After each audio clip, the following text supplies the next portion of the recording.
अस्सलाम वालेकुम जी। आज का हमारा टॉपिक है डीमल्टीप्लेक्सर, जिसे हम डाटा डिस्ट्रीब्यूटर भी कहते हैं।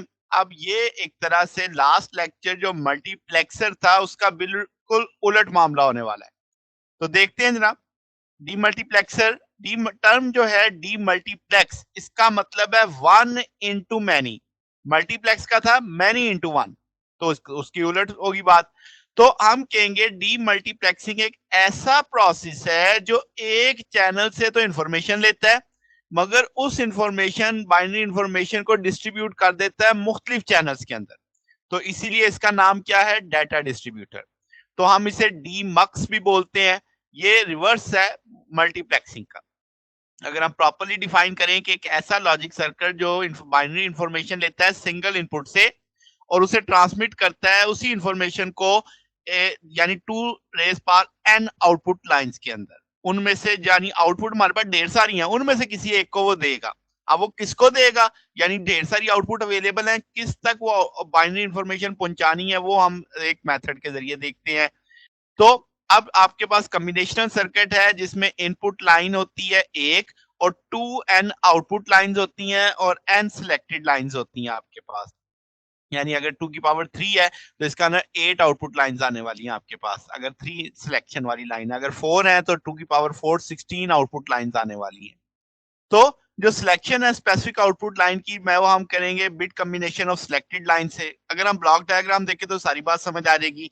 एक इनपुट आ रही है, अब इस इनपुट को किसको देना है? डी नॉट को देना है, डी वन को देना है, डी टू को देना है, डी थ्री को देना है। ये कौन तय करेगा? एस नॉट एस वन तय करेगा। अब आपके पास यहां से मिसाल के तौर पे इनपुट पे 111 आ रहा है, तो अगर S1 S0 00 है तो ये D0 के पास जाएगी। अगर 01 है तो ये D1 के पास जाएगी। अगर 10 है तो D2 के पास इंफॉर्मेशन जाएगी, और अगर 11 है तो ये D3 के पास जाएगी।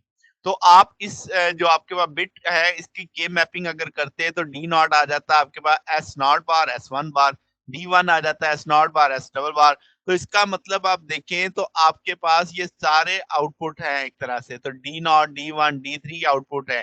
इनपुट यहाँ पे ये वन आ रही है जो अकॉर्डिंग टू अवर सिचुएशन।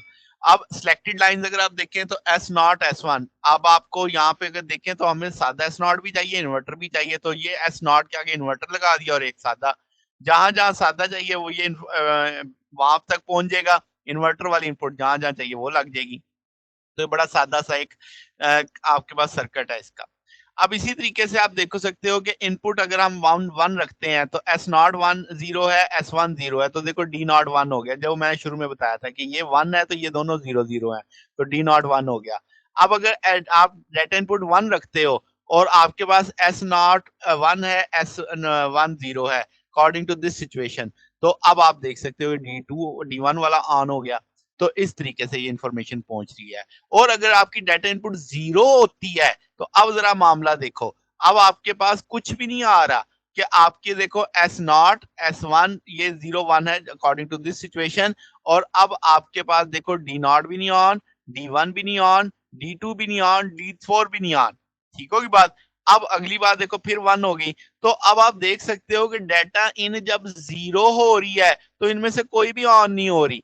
अब D2 फिर आपके पास डाटा इन वन हुई। तो अब आप जरा देखो इस सिचुएशन में क्या हुआ कि आपकी एस नॉट जीरो थी, एस वन वन था, तो ये वन आ गया। तो इसका मतलब डाटा इनपुट का वन होना जरूरी है ताकि आपकी आउटपुट आ सके।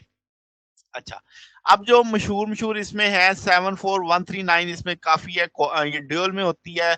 4 इनपुट आपके पास 4 आउटपुट वाली है। तो ये देखें 2 इनपुट है 4 आउटपुट है आपके पास। कंट्रोलिंग है, ये आपकी इनेबल है जिसे आप 1 करोगे या 0 करेंगे। सेम एक पैटर्न इस साइड पे लगा हुआ है 1 2 3 4 5 8, और ये इस दूसरी तरफ लगा हुआ है। ये इसकी आईसी कॉन्फ़िगरेशन है, 16 पिन वाली आईसी होती है। तो ये हमारे पास आज का टॉपिक था। अगर आपको इसमें कोई बात पूछनी हो, डाउट हो, तो नीचे कमेंट्स में पूछ सकते हैं। वीडियो अच्छी लगी हो तो वीडियो को लाइक कीजिएगा, दोस्तों के साथ शेयर कीजिएगा, चैनल को सब्सक्राइब कर दीजिएगा। अब तक के लिए इतना ही, बाकी इंशाल्लाह फिर नेक्स्ट देखेंगे। ओके, अल्लाह हाफिज।